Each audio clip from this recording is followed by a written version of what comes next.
I worked in adult education actually ultimately for 25 years. But I was studying on my own for the Open University to get a degree. I thought I ought to do that.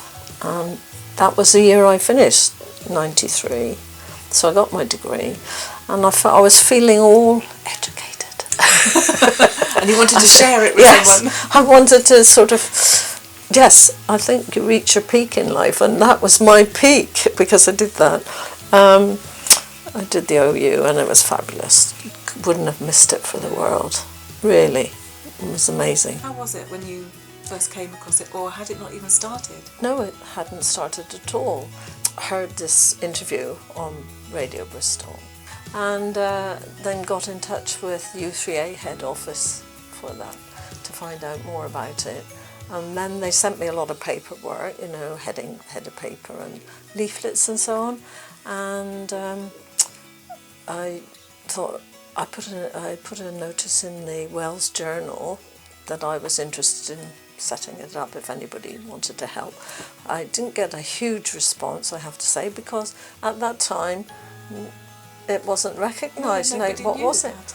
Because it was formed first, I think, it was formed first in France in, was it 83? And so it took 10 years to cross the channel, and that was 93. So we started like that. We had a meeting whereby potential leaders stepped forward and we had their tables with their props on of what they did and had an open day, if you like, or afternoon. And they came along and signed up. It's, yeah, in the beginning, you see, because I started, I was doing everything, and that's a good way. It's just such a good way. Did have a committee, and that worked well. We had a coffee morning once a month, a lunch. All the things that I set up are still there. That basic framework, which is the best thing you could think you could do, actually. But it just made sense. I also belonged to Inner Wheel at the time, so I knew how things worked, and always been in that sort of line of work.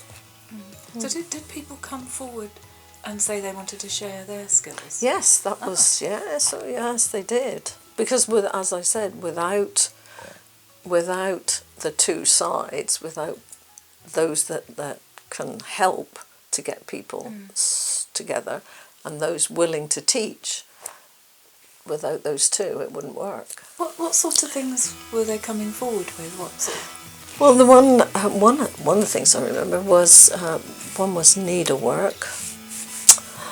Let me think. Italian. Poetry. There was. We had lunch once a month and a speaker as well. Yeah. And that was good. Well, I thought it was good because I was like... They still have the speaker. There was that's right.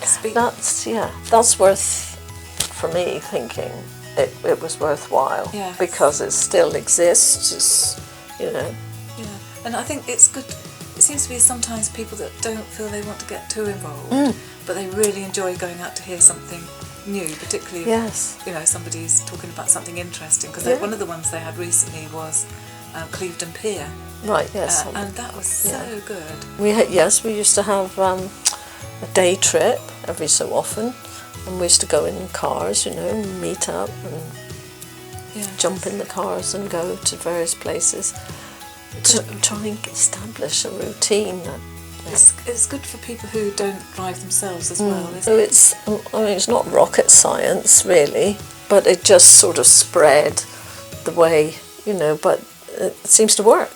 And I do receive the monthly newsletter, which I started as well. Yeah. Typed it all first, you see. Yes. You can't imagine that you start on typing when you know how far we've come now. Yes. But you need basic skills, of course, you see. Yeah. So I used to do that and deliver them. And, you know, there's all that sort of thing. And that's what was the fun for me. Yes. Doing that. If I did nothing else, I feel that's, you know... People used to say, how did you do that? Who are you? You know, sort of thing. And Well, it's quite easy once you set your mind to it, but you have to have the energy and the time and the think, you know, really to do it, which I happened to have at that time. But as I say, I peaked. Yeah. It makes you feel you're alive, u3a.